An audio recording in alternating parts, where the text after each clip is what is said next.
அப்போது தேவ ஆவியானவர் ஜலத்தின் மேல் அசைவாடி கொண்டிருந்தார். அப்போ ஜலத்தின் மேல் அசைவாடி கொண்டிருந்த ஆவியானவர் எங்கே இருந்திருப்பார்? இப்போ தேவன் தான் பூமியை கண்டெடுக்கிறாரு.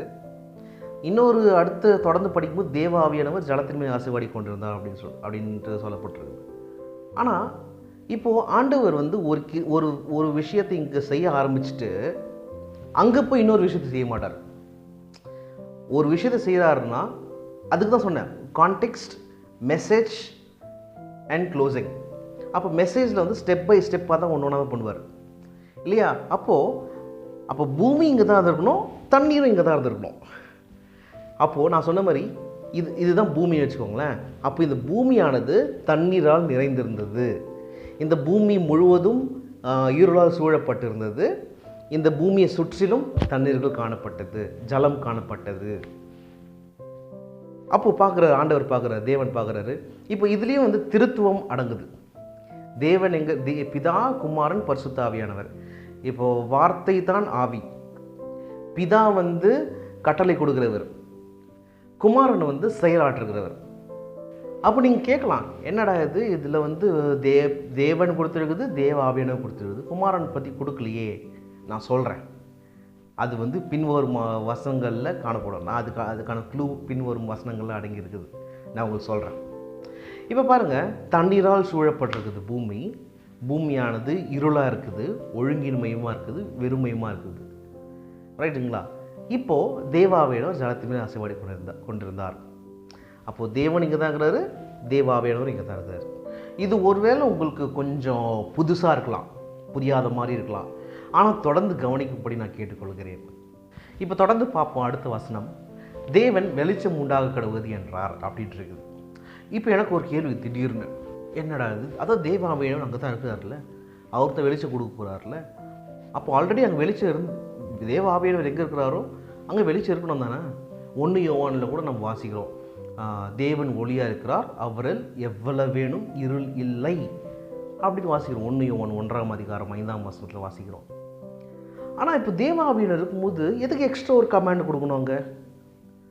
அப்போ எனக்கு ஆவியானவர் ஒரு விஷயத்தை உணர்த்தினார். பூமியானது ஒழுங்கின்மையும் வெறுமையுமா இருந்தது, ஆழத்தின் மேல் இருள் இருந்தது. அப்போ ஆழத்தின் மேலே இருள் என்ன பண்ணுதுன்னா அப்படி ஒட்டிக்கிச்சு. அந்த இருள் ஒட்டி இருக்குது. அந்த இருள் பூமியை சுற்றி படர்ந்து இருக்குது. அந்த இருளை நீக்குவதற்காக தேவன் ஒரு கட்டளை பிறப்பிக்கிறார். இப்போ இன்றைக்கி கூட பாருங்கள், நம்மளுடைய வாழ்க்கையில், நம்மளுடைய சொந்த வாழ்க்கைகளிலும் பார்த்திங்கன்னா நிறைய பேர் நிறைய பாவம் பண்ணிட்டு தவறான பாதைகளில் போயிட்டு தேவையில்லாத பழக்க வழக்கங்களை கொண்டு வச்சுக்கிட்டு இந்த மாதிரி காரியங்கள் எல்லாம் என்ன பண்ணுதுன்னா நம்மளுடைய சுபாவங்களில் ஒட்டினுக்குது. இப்போ ஒருத்தன் சிகரெட் பிடிக்கிறான்னா அவன் குழந்தையாக பிறக்கும் போது சிகரெட்டோட பிறந்தவன் கிடையாது. ஒருத்தன் குடிக்கிறான்னா அவன் பிறக்கும் பொழுதே அம்மா வயிற்றுலேருந்து பிறக்கும் பொழுதே பீர் பாட்டிலோட வெளியே வந்தவன் கிடையாது. அவன் ஒழுங்காக தான் வந்தான். வளரும் பொழுது ஏதோ ஒன்று ஆகுது, ஏதோ சகவாசங்கள் மாறுது, பழக்க வழக்கங்கள் மாறுது. அவனுடைய அந்த பழக்க வழக்கங்கள் மாறும்பொழுது அவனுக்கு கேரக்டரே ஸ்பாயில் ஆகுது. அப்போது இப்போ அதிலிருந்து நம்ம வெளியே வரணும்னா நம்ம பண்ண வேண்டிய ஒரு முக்கியமான காரியம், ஆண்டவரை நோக்கி, ஆண்டவரே உங்களுடைய வெளிச்சத்தை எங்களுக்கு தாரும் அப்படின்னு கேட்கணும். டிபிடி, அதாவது த பேஷன் டிரான்ஸ்லேஷன் அப்படின்ற வேர்ஷனில் தென் காட் அனௌன்ஸ்டு லைட், அதான் அனௌன்ஸ் பண்ணுறாரு, hey I am giving you light. இப்போ நம்ம ஸ்கூலில் காலேஜஸ்லாம் அனௌன்ஸ்மெண்ட் வரும் இல்லையா, ஒரு சர்க்குலர் வரும். அதில் டியர் ஸ்டூடெண்ட்ஸ் அப்படின்ட்டு ஒரு எஸ்ஏ படிப்பாங்க இல்லையா, ஒரு பேசேஜ் படிப்பாங்க இல்லையா.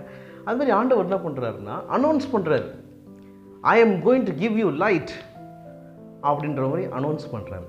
ஸோ நம்மளும் இந்த மாதிரி ஒருவேளை இந்த வீடியோ பார்க்குற நீங்கள் யாராவது இந்த மாதிரியான சூழ்நிலைகளில் இருந்தீங்கன்னா நீங்கள் ஆண்டவரை நோக்கி, ஆண்டவரே எங்கள் வாழ்க்கையில் உங்களுடைய வெளிச்சத்தை அனௌன்ஸ் பண்ணுங்க அப்படின்னு சொல்லி நாம் கேட்குறவர்களாக இருக்க வேண்டும். இப்போது ஆண்டவர் நான் முன்னாடி சொன்ன மாதிரி தேவன் ஒரு காரியத்தை ஆரம்பித்து வச்சுட்டு இதில் சரி வராது, நான் வேறு ஏதாவது போய் பார்க்குறேன் அப்படின்னு மாறி போகிறவர் கிடையாது. நான் இந்த காரியத்தை ஆரம்பிச்சிட்டேன், இது நொல்லையாக இருந்தாலும் இதை வச்சே நான் பியூட்டிஃபுல்லாக ஒன்று பண்ணுறேன் அப்படின்றவர் தான் நம்ம கடவுள். இது நொல்லையாக இருக்குது, ஆனால் இது எனக்கு வேண்டாம் அப்படின்னு சொல்லி தள்ளி விடுற கடவுள் கிடையாது நம்ம கடவுள். இந்த விஷயத்தை நம்ம புரிஞ்சுக்கணும். அப்போது இது எதுக்காக சொல்கிறேன்னா, தேவன் பூமியை வானத்தையும் பூமியும் படைக்கும் பொழுது பூமியானது ஒழுங்கின்மையும் வெறுமையுமா இருந்ததுன்னு பார்த்தாரு. ஆழத்தின் மேல் இருள் இருக்குது பார்த்தாரு. அப்போ ஆழத்தின் மேல் இருள் இருக்குது. இருளில் வாசம் பண்ணுற கடவுள் நம்ம கடவுள் கிடையாது. அந்த காரணத்தினால நம்ம கடவுள் என்ன பண்ணல, இது வந்து இருளாக இருக்குதுப்பா, நான் போகிறேன், வேறு ஏதாவது கிரகத்தை தேடி போகிறேன் அப்படின்னு சொல்லி போகல. அந்த பூமியில் அந்த பூமிக்காக நின்று அங்கே ஒரு வெளிச்சத்தை கொண்டு வராரு. அப்போ இதில் நம்ம என்ன புரிஞ்சுக்கலாம்னா, தேவனுடைய அன்பு ஆதி முதற்கொண்டே பூமியில் இருக்கிறவர்களுக்கும் பூமியில் இருக்கிற எல்லா சகல குடிகளுக்கும் இருக்கிறது. ஒருவேளை உங்கள் வாழ்க்கையில் நீங்கள் ரிஜெக்ஷன்ஸ் ஃபேஸ் பண்ணலாம். But I bet you, I challenge and tell you, our God is the wonderful God, the most wonderful God who does not reject you at all. So finally ஆண்டவர் வெளிச்சத்தை உண்டாக்கி அதற்கு பகல்னு பேர் வச்சிட்டாரு, இருளுக்கு இரவுன்னு பேர் வச்சிட்டாரு.